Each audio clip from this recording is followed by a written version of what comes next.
Welcome to Politics Done Right. I am your host, Egberto Williams. This is the progressive program that will take the mystery out of politics.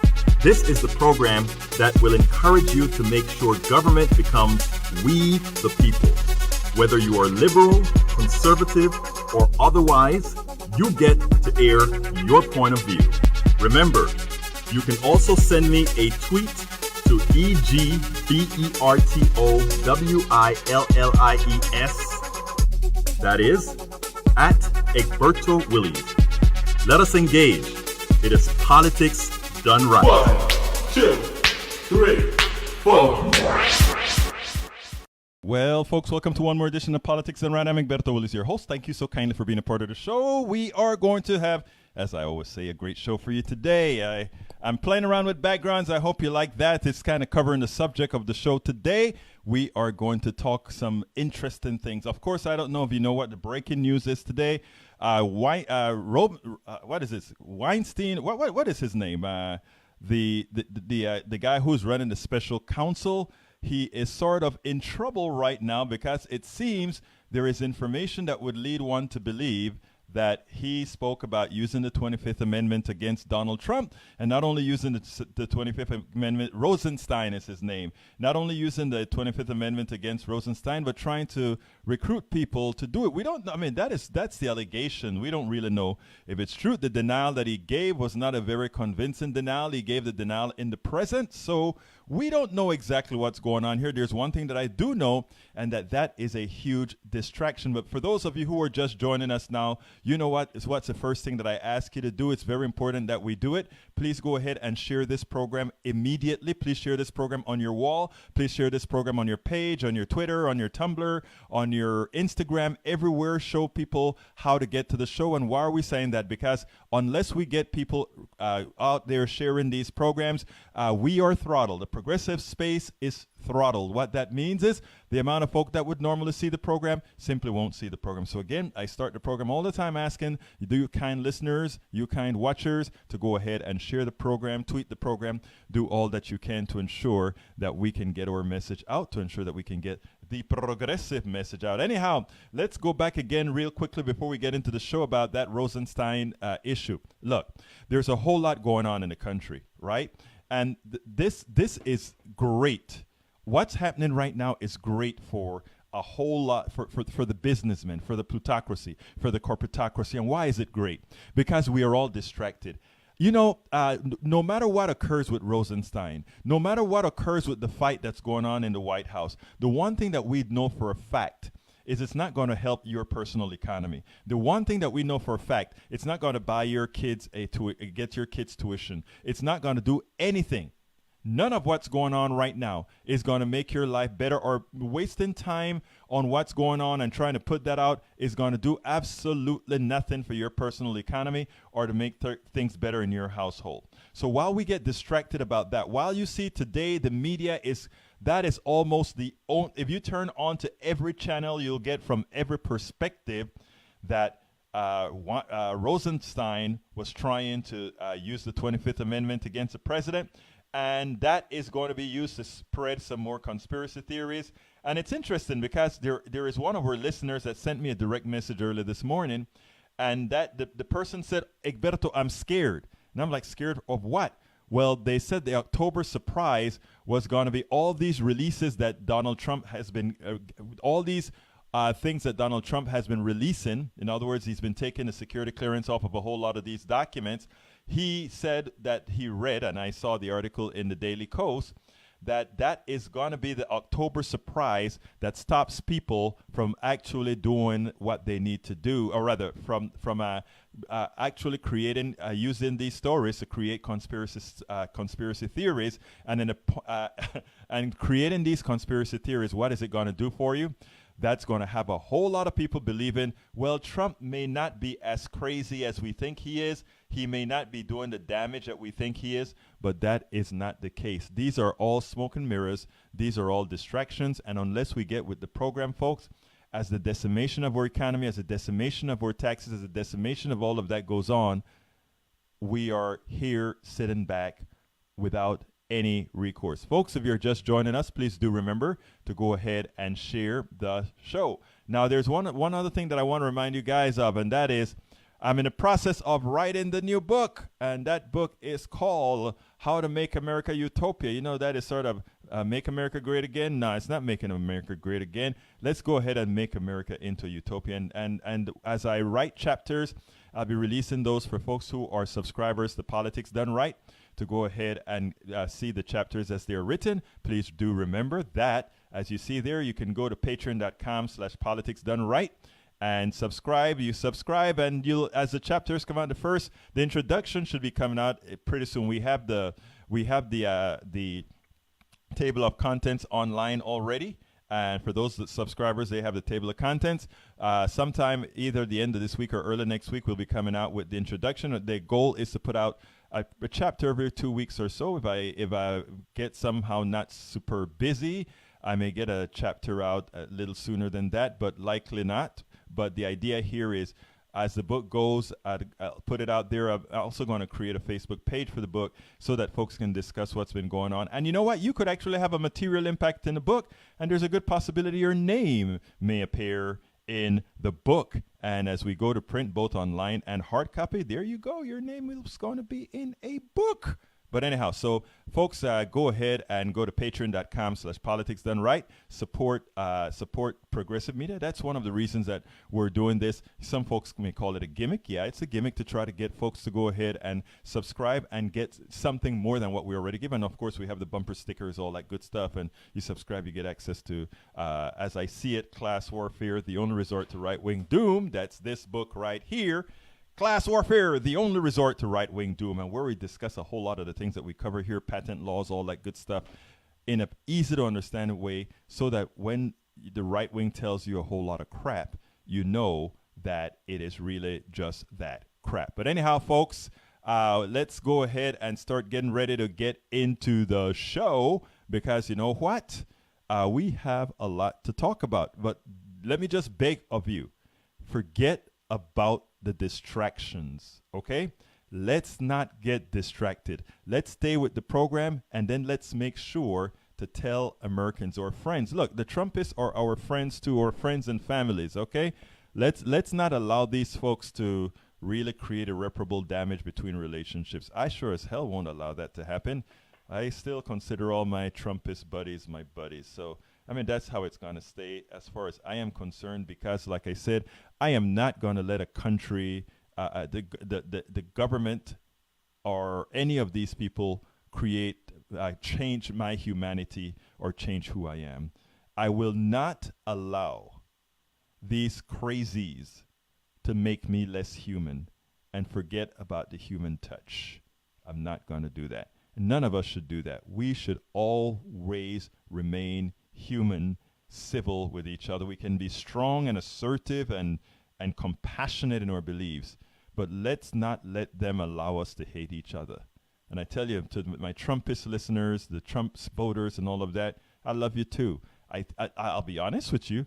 It boggles my mind that you can't see what I see, and that's why I do a whole lot of talking to understand where you're coming from. But anyhow, today's program titled Trump Voters. Here is yet another example. He is not on your side. Remember that. He is not on your side. So, folks, that is the title of the show. Today's subtitle is, what is the subtitle? The Republicans are hedging their bets. They expect a big loss, so they want to get all the looting in before. They want to get all that looting that they're going to do. They want to have the looting completed just in case. Well, we know what's going to happen. They want that looting completed. And folks, they're doing a very good job of it. The looting is very currently being, I would say it's one of the most successful tasks they've done thus far. So don't think they're not going to continue doing it. Folks, if you're just joining us, please remember to share. So again, the Republicans are hedging their bets. They expect a big loss, so they want to get all the looting in before the 2018 election, and will sacrifice this. Folks, here's what they're doing. And I want you to be well aware of this. they're going to push through all these the Supreme Court justice now because they believe now that they could lose the Senate, and now they will never get a conservative of that type there. And given that they've set the precedents of keeping the Supreme Court open for a year, it is not a far-fetched at all for the Democrats to say, okay, we'll up the ante, we'll keep it open for 2 years, and you can keep parading new justices or Supreme Court justices to us, and we'll keep doing what you did to us, and we'll raise it one level. So, what I'm trying to tell you, my dear brothers and sisters, is these guys are running scared. They think there's a whole lot, they believe there's a whole lot that's about to happen. And in doing so, that's the reason why they're rushing everything through. What I'm going to talk about today, what these guys are doing, is another issue. So here's what we're going to do. We're going to go ahead and say this. Many do not want to spend the effort in engaging the Trump voter. I think, however, it is essential to do so pre-election for those that are mutable. You notice I talk about the Trump voter a lot. Folks are going to say, Egberto, you're going to be talking about that one more time. And the truth of the matter is, yes, I'm going to be talking about that ad nauseum. And why will I talk about that ad nauseum, folks? Because, I'm going to give you a good reason in a minute. But we have to be smarter than the plutocracy. I repeat, we have to be smarter than the plutocracy. So continuing. However, it is essential to do so pre-election for those that are mutable. You see, much of the damage their perceived savior is doing to them won't be realized until post-election. In other words, a lot of the bad things that Trump's doing won't be realized. They won't notice that. They won't see that until after the election. It is up to us to draw the picture by getting down there with them, lest we all pay the price. Counteracting the damage by Trump and his cabal is not possible with a small win. We need a homogeneous win. I have that spelled wrong. We need a victory that includes progressives that won't bend to the status quo, who are fearless in bucking the plutocracy. We have to have that. But folks, I want to cover that in the blog of the week. So do you know what time it is? It's time for the weekly blog post.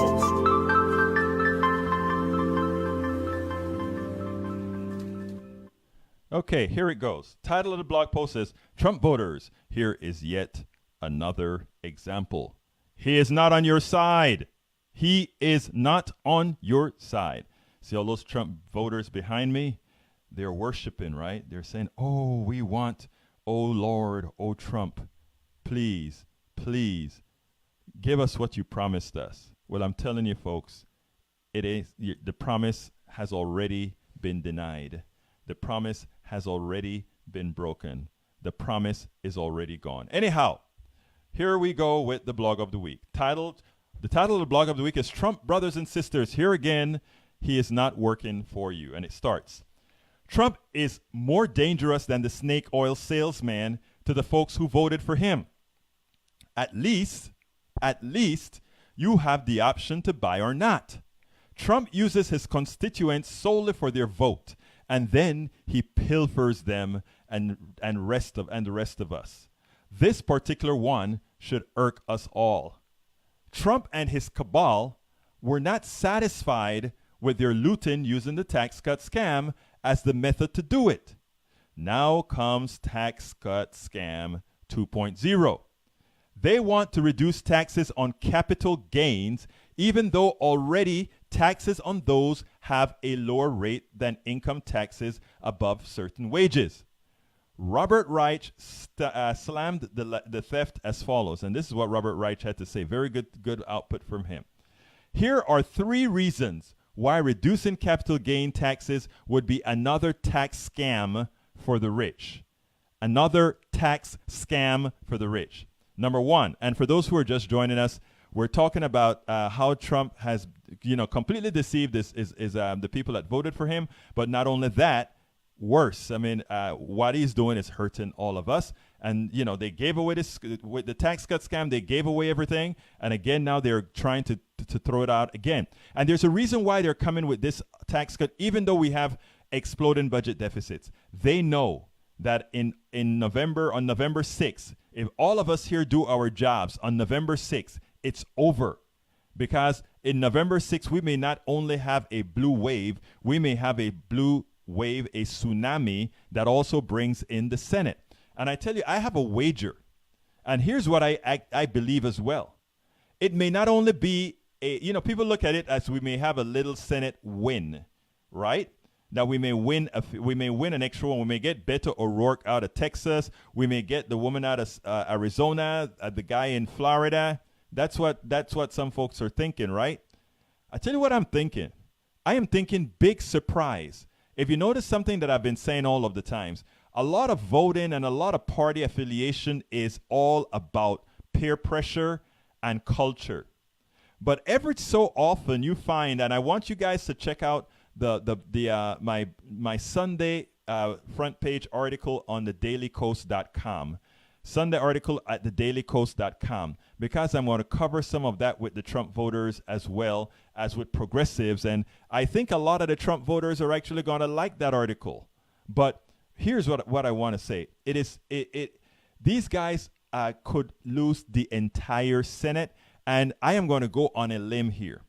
There is actually a possibility. Remember what happened in 2006 when what we got was a veto-proof Senate, 60 senators, all right?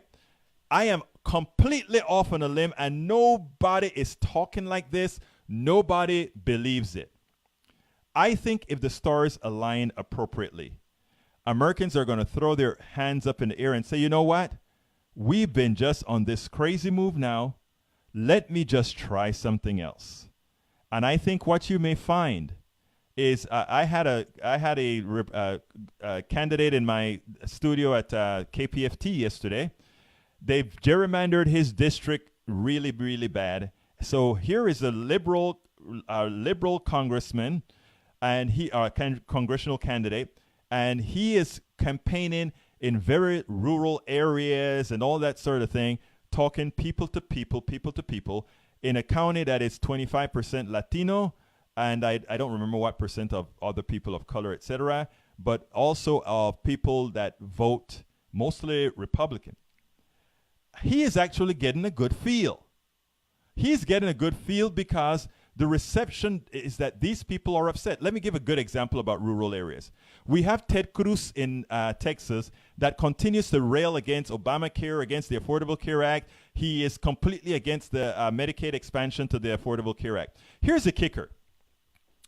The stereotype is that the Republican Party is anti-minority, anti-women, and where is the conglomerate of those people? In the cities, right? And where do most of their voters live? And all the red areas, those big plots of land where you have the rural areas, etc. Well, look at what's happening now. Because Texas did not accept the Medicaid expansion to the Affordable Care Act, it means that a lot of rural hospitals are closing. Think about that, my dear friends. You do not like the Medicaid expansion to the Affordable Care Act. What that means is you're inconveniencing, if not killing, your rural residents, because if they have a severe emergency, the closest hospital is 100 miles or more away. Example that he gave to his constituents, he represents a place called LaGrange. If something bad happens to somebody in LaGrange that small hospital cannot handle, they have to get all the way to Houston or all the way to San Antonio. And what that means is that their life is in danger. Because Ted Cruz did not accept the Medicaid expansion to the Affordable Care Act, people in LaGrange, people in Timbuktu, Texas, will die, even if they have insurance, because of where they live. So what I told these candidates is I hope they are equating the policy with exactly what's going to happen to the people that these guys are denying those services. Because what happens is this. It's easy to jump up and down when you're healthy to say, hey, I don't want Obamacare. Hey, I don't want the expansion to the Affordable Care Act. Hey, I want to get those deregulation taken out. Then you have a farmer By the way, fracking doesn't occur in the cities, right? Nobody is fracking right under the buildings or in the nice subdivisions in Houston, Texas. They're not fracking there, but they're fracking in the country. They're fracking in rural areas. So what your Congress people, your senators, your red state senators are doing with all these new laws they're passing is they're saying those nice, beautiful streams that people love in the rural areas, they can be polluted now from the fracking industry. Those nice, clean air that you breathe when you're within the trees in the rural areas, you know what? Those new laws that are passed going to allow them to dump more methane and those fumes that live underneath the forest, because the forest area is carbon rich and generally have a lot of natural gas and have a lot of oil, that sort of thing. So what I am trying to tell a lot of candidates right now is you have to frame the argument to meet the people you're talking to. Don't just go ahead and say, Republicans deregulation bad. No, they don't understand that. As far as their orthodoxy is concerned, they believe regulations are bad. They believe that. They've been taught that. The Powell Manifesto through the Cato Institute and the Heritage Foundation have told them that regulation is bad. So that's what they believe. Now, what you have to do is give good examples now. Hey, you remember your aunt broke her leg and she needed to get transported all the way to Houston? Now you have an extra fee to transport to Houston to take care of that. If Beto, or rather, if Ted Cruz had supported the Medicaid expansion to the Affordable Care Act, that inconvenience would not have occurred. You know that kid that died because they had to fly all the way for 100 miles to that hospital? That kid would have been alive had Ted Cruz accepted the Medicaid expansion to Obamacare, and that person was covered because the hospital in LaGrange, Texas could have had that machine that they needed. But because they don't have the clientele who are receiving the Medicaid expansion to the Affordable Care Act, they can't have it.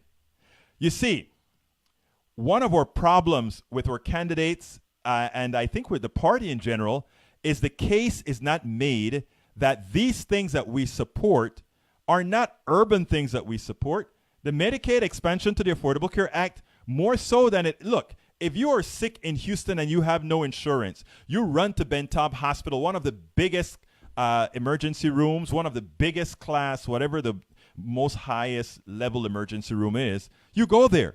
So in the city you're taken care of. You're still going to emergency room, high cost and all of that. They're going to still try to get your money, but you live.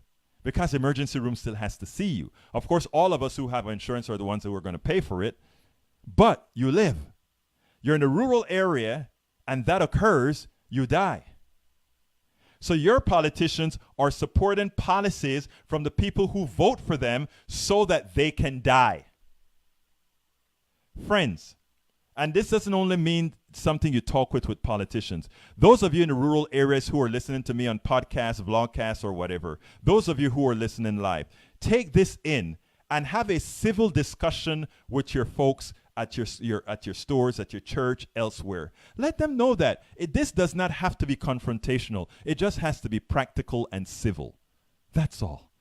Because, again, these people are being hurt by their own. These people are being hurt by the folks they vote for, and if you enlighten them, they may not come and tell you, oh, John, I'm a convert, or, oh, Amy, I'm a convert. They won't tell you that. You don't need them to tell you that. What you want, though, and I always tell folks this. I always break it down this way.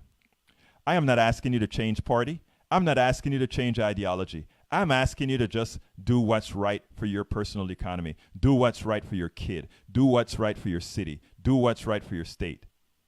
And you can come out. You can go into that the privacy of that voting booth, and do what's right, and come out and we'll say, hey, John, how was the voting? Oh, great. I know you voted for Ted Cruz, right? Yeah, I did. But you voted for Beto O'Rourke. The truth of the matter, folks, is that you have to give people the space. You have to give people the options so that they can make the right choice. And all of us that are activists out there, That is a narrative that we have to carry. We have to bring the narrative to the people. We have to show them that the policies these people are not evil. They're not evil. The politicians are. The Koch brothers are. The people that are putting that bad information in your head, those are evil people. But the rank and file, those people, even the racists, they're not evil. They've been conditioned. One of the reasons I can get away and feel free to speak to these folks and not be offended by some of the things that come out of their mouths, because as I wrote in my, as I alluded to in my Daily Kos piece that's going to come out on Sunday on dailykos.com on the front page, I don't know what time they have it scheduled. I think they have it scheduled for 6:30 Central Time, p.m. But here's the deal. The same kinds of things I hear the same kind of prejudices I hear from a lot of folks on the right is what I hear from folks on the left, just in a kinder, gentler way. You know? So what I try to put out there is, don't look at our right-wing brothers and sisters and just think there's something inherently evil with them. They're just conditioned and indoctrinated just like everybody else. And we are as well. We on the left are as well. Indoctrination isn't necessarily a bad thing. I was indoctrinated under the Christian religion, and it made my values the way my values are. But I'm not a Christian. I'm a humanist. But those values pretty much stayed with me because I consider them good values. The same can be applied to all your Trumpist friends. A lot of these guys have good values. Yes, they grew up a certain kind of way. You can help them along. In some things, they can help you along. So what I'm saying now, let me continue with how Trump has been screwing them. Let's continue. Here are 3 reasons why reducing capital gains taxes would be another tax scam for the rich. The people who get most of the benefits are already richer than ever and pay a lower effective tax rate than they have in decades. An estimated 63% of the benefits of this proposal would go to the wealthiest 1/10 of 1%. Not 1%, 1/10 of 1% Americans, while the bottom 80% of us would get only 1% of its benefits, according to the University of Pennsylvania Wharton School analysis. That means we'll get a couple of dollars. That's what that really means. You're 300 million folks in the States. If anything, Congress should raise capital gain taxes, not lower them. The capital gain tax rate is already lower than the rate on ordinary income. Yet, the wealthy now own most of the nation's assets and enjoy most of the capital gains. In 2016, the most recent date for which the data is available, the richest 10% owned 84% of the entire stock market. 10% of the people in this country own 84% of the entire stock market. You see the point? Now, second, the cost of things change would be a whopping $10 billion a year for the next 10 years. That's $100 billion. That's just about the yearly cost of funding free lunches for 20 million poor kids. Yet, the federal debt is already ballooning. Over 10 years, this proposal would increase it by an estimated $100 to $300 billion. And the reason they have to make that wide is they don't know what they have no clue what the rate is going to be for inflation. All right, the third thing. Trump and his administration say they have the power to make this change by themselves without even being authorized to do so by Congress. Rubbish. Congress has already decided that capital gains taxes should not be indexed for inflation. That's why when the same idea came up during the George H.W. Bush administration, the Department of Justice Office of Legal Counsel stopped it cold. It's another big handout to the wealthy, another huge increase in the federal deficit, and it's illegal. Don't let Trump and his enablers get away with this what is it called? Tax scam for the rich. Look, it is important to note that current policy continues to favor those with money and capital over those who work for it. Most of the die-hard Trump supporters work very hard. See them guys behind me there? They work pretty darn hard, just as other folks around the country work hard. They are hard workers. Trump supporters work very hard as well. Trump made them believe he was going to Washington to work on their behalf. However, his policies continue to materially hurt them. There is absolutely no reason why taxes on the wages of a person who works every day should be higher than somebody who stuffs their money into stocks. It is not only unfair and unethical, but it is also immoral. A few months ago, I explained the 6 ways how Trump's tax cut scam screwed us all. And if you want me to go through that real quickly, I'm clicking on the link there so I can get to it, because a lot of people just think, oh, okay, so yeah, the rich got away again. But I mean, it's a lot deeper than just the rich getting away again, right? Because what he did, what they did with that tax cut scam decimated the treasury, my friends. So I mean, there's 6 different things they did, right? The first one was they bought, when the guys brought back the stocks at reduced rates, what do you think these guys did? It meant less money for the treasury from money that shouldn't have been parked overseas, that should have been money that came right back to the country. It's item number 2 that they did. They allowed the companies to invest in buybacks. So instead, when that money came in, they said, oh, that money is going to be reinvested in this country. Well, there's no reason to reinvest in this country. The only reason to reinvest in this country is if you're increasing demand. And there's nothing in this country increasing demand. All this increase in you notice that hiring, even the wages aren't going up as fast as the level of hiring that we have. That just proves that there's a hell of a lot of demand missing, folks. There's a hell of a lot of demand missing. Folks don't get it. Anyway, the third one, because income is being realized as capital gains, the tax rate is much lower. So again, we collect a lot less taxes on that money that was brought back in and then turned into stock buybacks. And of course, the government must borrow more money. And when the government borrows more money, guess who gets the interest on that money? The rich people who are loaning the government back the money they got in tax breaks, so that we then pay them interest from lending us back the money that was pretty much stolen from us. If you can get that kind of a gig, my God, that's the kind of a gig you want. You go ahead and get a tax cut, and when the deficit explodes, the government says, oh, I need a loan. And they go to the same guys that they got the tax cut, that they gave the tax cut to, they get the loan, and they say, okay, the American people are now going to pay you interest on that loan that we took out from you. I mean, come on. Isn't it great to be rich, full of assets and capital? If Americans understood how this gimmick worked, oh my God, if they just understood how this gimmick worked, how we are designed for only a few people to make it big, those people with assets. And if you doubt it again, what Robert Reich said is fact. 84% of the 84% of the stock market is owned by 10% of Americans. That tells you where everything is. That's a fact that cannot be denied. Okay, the government cut programs in healthcare, programs like healthcare, food stamps, and the like to reduce the budget deficit caused by the tax cut that mostly go to the wealthy.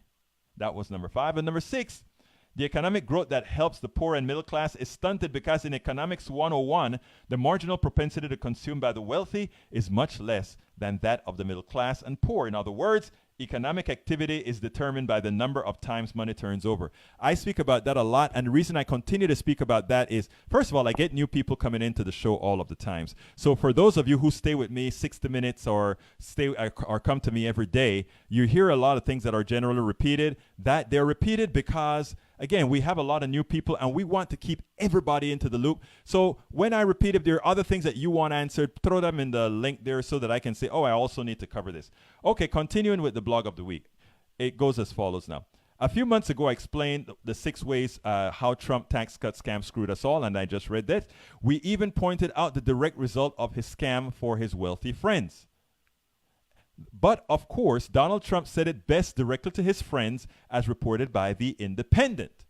And here is this piece by The Independent. I loved it. But I wish more Trumpists will see it, or would see it, would hear it, would listen to it, so you can pass this vlogcast on to them, or the blog posts, or the podcast. Here's what happened, according to The Independent. Hours after signing a sweeping tax bill that independent analysts say will most benefit corporations and wealthy Americans, Donald Trump reportedly told friends at his private Florida club, right after signing, "You all just got a lot richer." You hear that? Talking to rich people, he let them know the law that was just passed made them all a whole lot richer. The White House has claimed that the tax bill Mr. Trump signed into law on Friday, the biggest overhaul of the system since 1986, and his first major legislative accomplishment, would help all Americans, even though independent analysts say the wealthiest will benefit the most. Mr. Trump, however, has been less effective at sticking to those talking points. While talking about the bill during a cabinet meeting days earlier, Mr. Trump referred to the cut in corporate tax from 35% to 21%. That's probably the biggest factor in our plan. So here it is. Trumpsters, he's telling you, I am going to give you a big tax cut to the middle class. Then he gets Congress to barely pass the bill. And then he goes to his friends, and I said, I made you guys a whole lot richer. And then he also says, that's probably, meaning the 35% to 21% reduction in taxes. He says, that's probably the biggest factor in our plan. Oh, wait a minute. I thought the biggest factor in the plan was all those Trump voters that you said you would make their lives better by making America great again. I thought that's what we were talking about here. Evidently not. Evidently not. So, folks, I reiterate with a passion. Folks, talk to your friends. Talk to your Trump friends. They are important, and they can play an important part. You don't want to convert these folks. You don't want to change them from who they are. Yes, I would like them to, look, that's not the purpose. Like I said in the article I wrote for the Sunday Daily Coast, and please go there, sundaydailycoast.com at 6:30. I think it drops. Go check it out. Like I said, I am not trying to be a Trumpist's friend. I would be, but if they don't want to be my friend, that's no big deal, It's not like I'm trying to gain a whole lot of friends, or I'm not trying to get a Trumpist lover.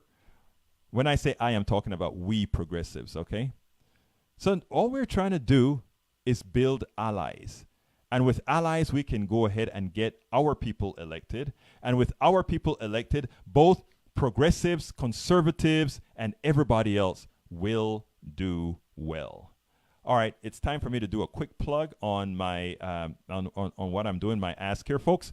My next book that's coming out is called How to Make America Utopia. That book follows this book here, which is, As I See It, Class Warfare, the Only Resort to Right-Wing Doom. And the reason for that book was, that book is complete. And I tell you what, it gives you a full round out on what's going on. So, that is still, you can still get that one at Amazon. As I See It, Class Warfare, the Only Resort to Right-Wing Doom. But I have this prop here, how to make America Utopia. And the purpose of writing this book is to simplify a whole lot of things, but also to get us out of the state of indoctrination that we are as Americans. As a citizen of any country, you're indoctrinated. That's just how it is. But also, we have to remember that indoctrination can be good or indoctrination can be bad. I believe in good indoctrination. In other words, there's a lot of tenets within the American system that is good indoctrination. There's a lot of tenets within Christianity that is good indoctrination. And there's a lot of things within good Islam that is good indoctrination. So I believe in good indoctrination. However, what we are reaching, or what we've reached here in the United States of America, is an indoctrination that is killing us, right? And because of that, we cannot change our economic system to support us all. Because of that indoctrination, we're not able to create policy that supports us all. Because of that indoctrination, we're pitted against each other. We're pitted against each other, et cetera, et cetera, et cetera. My goal is to stop that. And as harsh as I am when it comes to progressive values, is the same reception I have. However, when I'm working with people, I talk to people, and I listen to folks and so forth. So all of that's going to be covered in the book. I'm asking folks to go ahead, you subscribe. I'm writing this book one chapter at, well, you always write a book one chapter at a time. But what I mean is, I'm releasing this book one chapter at a time online for subscribers to Politics Done Right. So you subscribe to Politics Done Right, you'll be getting, as the chapters are written, you'll get the chapter, and when the book is complete, of course, you'll have a copy of the book. So again, and the good thing about this is you can we're going to create a Facebook page for the book where you can go into back and forths on the book as on what you've read thus far. And the good thing about that is you may give me something that I want to put in there and cite you in the book. And there you go, your name listed on with your own ISBN and all that good stuff. So that is what that is the goal. That is the goal of this. So bear with us. We are going to be releasing the book soon thereafter. Hey, wait, what happened to the? Did something happen to the? It looks like something happened with our feed here. I see it disappeared on the site, but I don't know if it's really gone. But anyhow, folks, so consider going ahead and subscribe at that address down below, which is patreon.com/politics done right. It is patreon.com/politics done right, and support something worth supporting, because again, unless we as progressives start to get our act together, unless we start doing what we must, we are going to be in a lot of trouble where it comes to not being able to attain the things that we have promised. Now, I just saw something disappear on the screen here, so bear with me a second as I try to find out if we are still live or not. Yes, we are still live. So, again, How to Make America Utopia is the next book. You go ahead and subscribe to Politics Done Right, and our subscriptions are next to nothing. Very next to nothing. It's less than a coffee a month. Yeah, for this book, that is. So I mean, so what we're saying is, go ahead and support us and make sure that we can get this message out. It is so important. It is so very important that we get our message out, because what I always like to say as a template is, I normally say things like, they have Coke, we have you. What that means is, they have the Koch brothers. They have unlimited amount of money to spread lies. The only way we can spread the truth is that we have you to support those of us who will put our heads on the chopping block, if you will. Again, like I said, I repeat this story. I know that there are quite a few people that come new. So if you want to know who the hell is this guy with this program or whatever, I just want to give a little short story.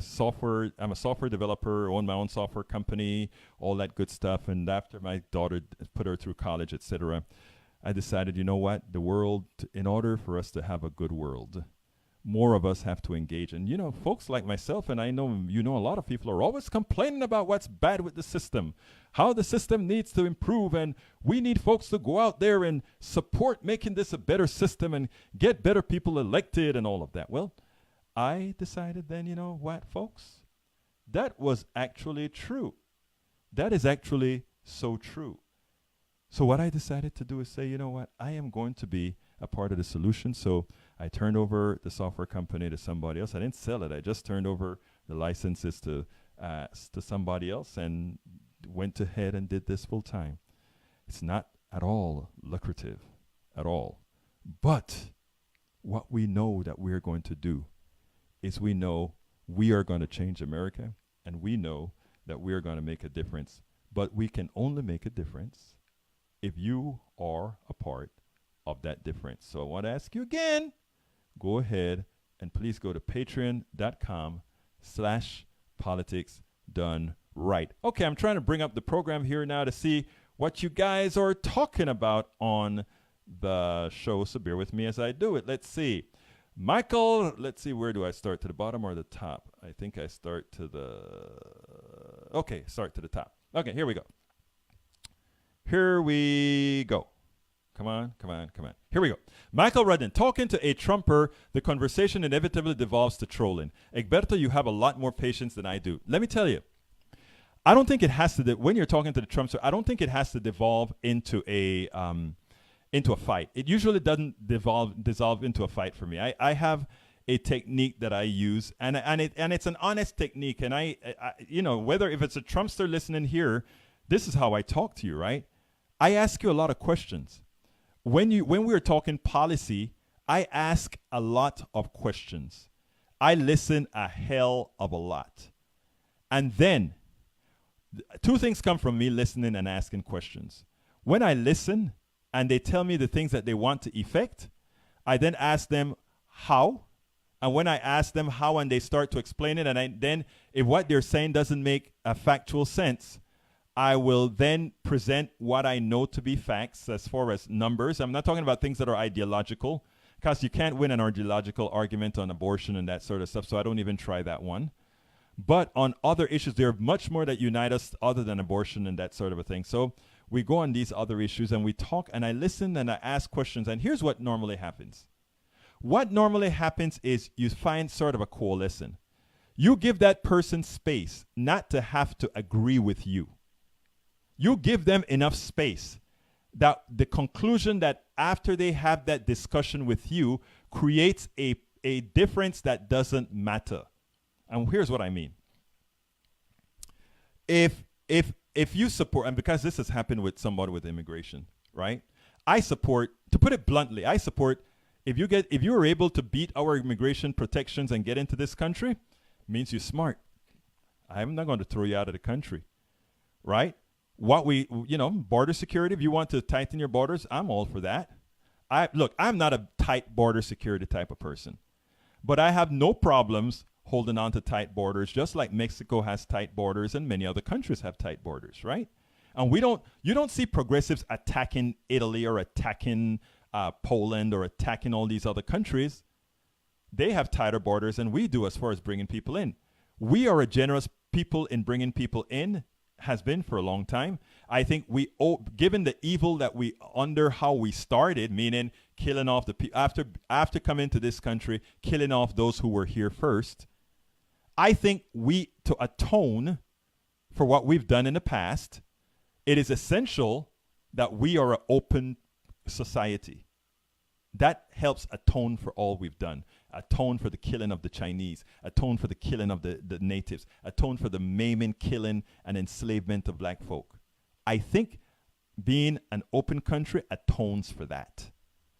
So, where could I agree with this guy? I would say, okay, we are far ahead of some of these things. So you want to have tight borders. I can live with that. Just don't throw out all the folks that are in right now.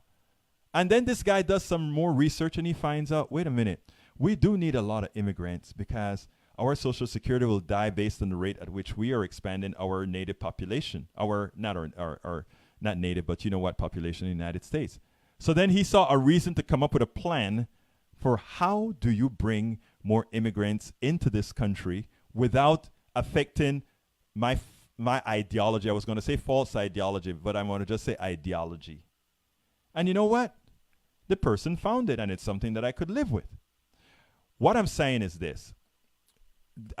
We have been indoctrinated into fighting at different positions instead of saying accepting certain things. And certain things you can live with. There are certain things that are absolute for you, but you have to make a common ground. And that's what I believe in. I will give up none of my things that I know are right, but I will mitigate them by sanding the edges. Okay, Michael Rudnan again. It is possible to sway some conservatives, even the worst among them, but the effort takes months, years. And you know what? You're right, Mike. Michael, you're right. Removing indoctrination takes a long time. I wrote an article again at Daily Kos saying, if this former homophobe, myself, could evolve into a gay rights protector, somebody who is a gay rights activist as well, then the Trumpists can change. And that's the empathy that I have. That is, that is how I judge myself. And in the article that I wrote for Sunday, what I try to tell people is some of the positions we take in a lot of ways are self-serving and gives the belief that we are so clean, which we're not. And that, I humble myself many times because of that. So that is how we make those kind of stuff. Okay, Mike Cisak. I can sway middle of the road liberals with just facts and logic. There is a movement that is called walkaway. I know the walkaway movement, and the walkaway movement is crap. Really, I'm sorry, Cisak. It's based on so these Bernie folks that didn't get their way, and I'm a Bernie delegate, so I'm as Bernie as you get. somehow think that, oh, well, better than that, let's go libertarian. Are you kidding me? I would like them to live a libertarian life for a month. Okay, Michael Rudnin. Trump hasn't fulfilled a single campaign promise. You're correct. And the promises that he fulfilled hurt his people, Michael. All right.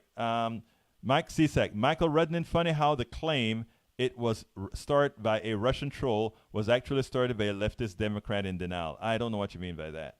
Anyhow, Kathleen. So, Mike, what party do you now belong to? I think Mike is a conservative Republican, and no matter what Republicans do, in my humble opinion, I think he has been here on our program for a long time, just defending every bit of it. But we are a program that wants to talk to everybody. And by the way, if anybody wants to call in, the number to call in is right there, 646-716-5812. I have it on the screen right now, 646-716-5812. Michael Rudnin says, ha! You're already a step ahead of me, sharing the examples. Okay, having to explain examples of regulation. Michael, you're great. You're great, buddy. You're great. Okay, as it comes to examples of good regulations, I usually go with these: building codes, American Disabilities Act, car safety, banning DDT, fair labor. Michael, you can go on and on. Those regulations didn't come about because somebody just wanted to regulate DDT. People were dying from DDT. The building codes regulation didn't come because somebody wanted to regulate buildings. Buildings were falling down. Americans with Disability Act didn't come about because we just wanted to create new regulations. No, Americans with disabilities were completely and entirely dependent on somebody else. That act allowed some independence to all our citizens. So what they did is they put it in such a manner that we gave some freedom to these people. If you were disabled, you would want that same type of protection. That's why I say the one thing that I find, it's not only conservatives that have a lack of empathy. There are some liberals with a lack of empathy. And when I say liberals with a lack of empathy, it's liberals with a lack of empathy to kind of understand how some conservatives were indoctrinated into a view, whether it stood on facts or not. So we have to get that right. Anyhow, folks, if you want to call in and talk, 646-716-5812. Let me get a gulp of coffee here to fix this cough. Okay. That was some good Starbucks coffee. Anyhow, I'm not a Starbucks commercial, but I love working there. And the reason I plug Starbucks all the time is I like the way they treat their employees. Heard a story when the flood came here in Harvey.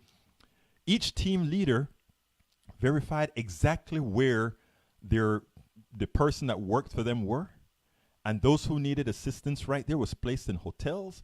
They made sure that they and when the flood came, not one of them lost their position. They were filtered through many other stores.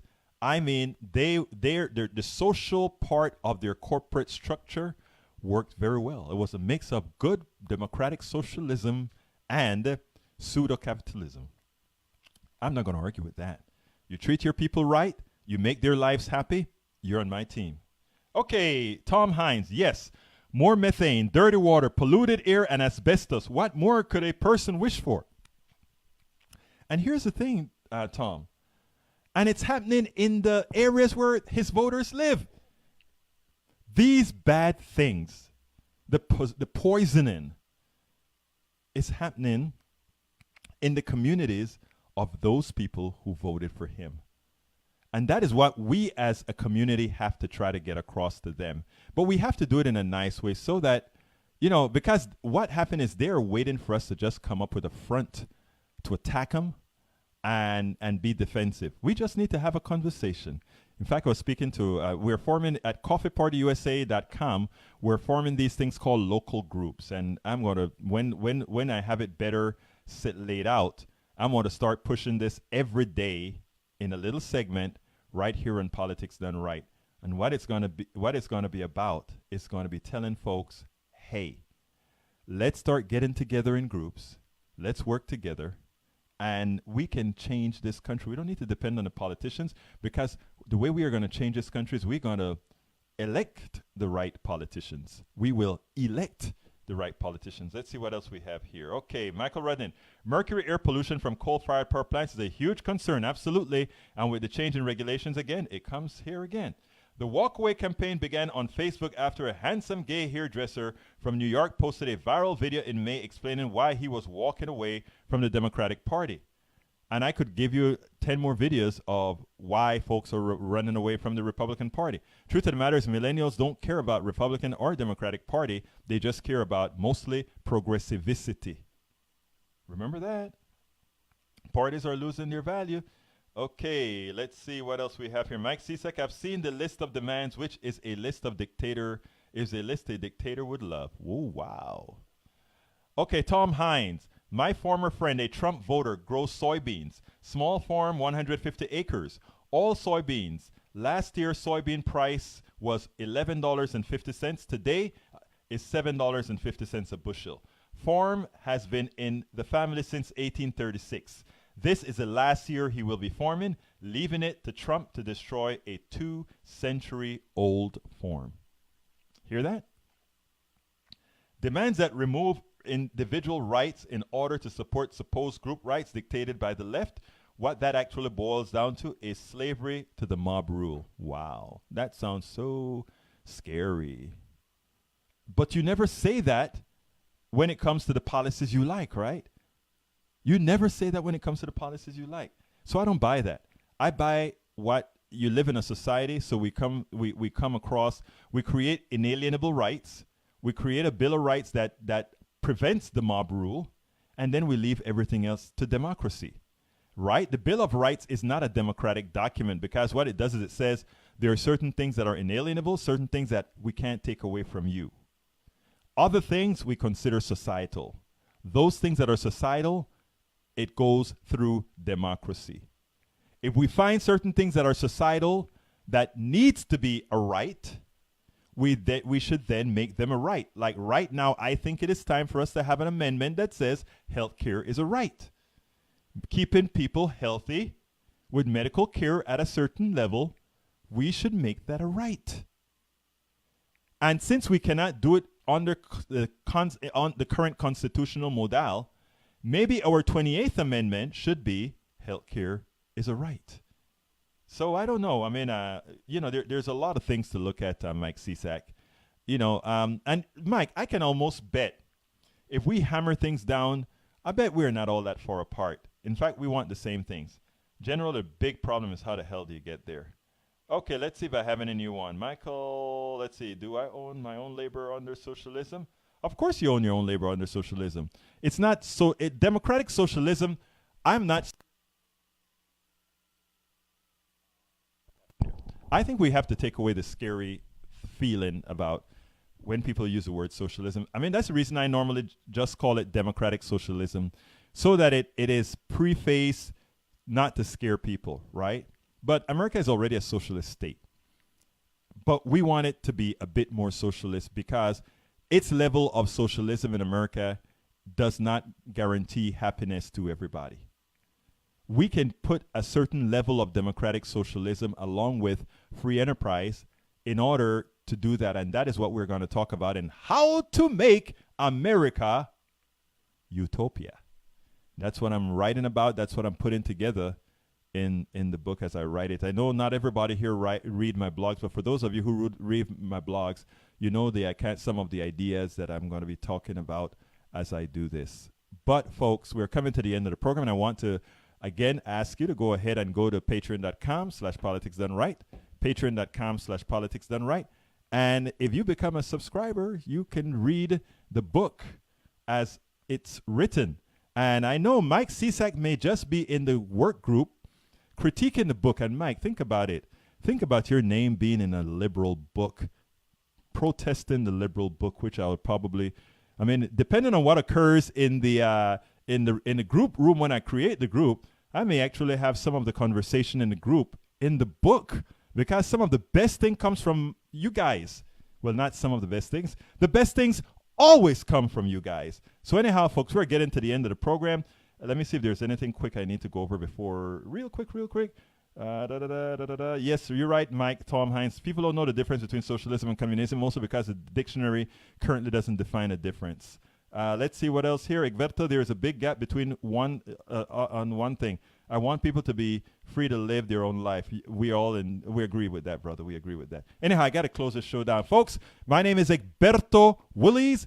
This is Politics Done Right, and you know how I'm going to end this baby. I am out.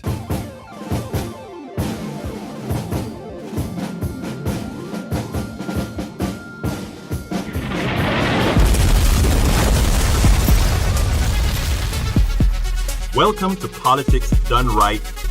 I am your host, Egberto Willies. This is the progressive program that will take the mystery out of politics. This is the program that will encourage you to make sure government becomes we the people. Whether you are liberal, conservative, or otherwise, you get to air your point of view. Remember, you can also send me a tweet to EGBERTOWILLIES.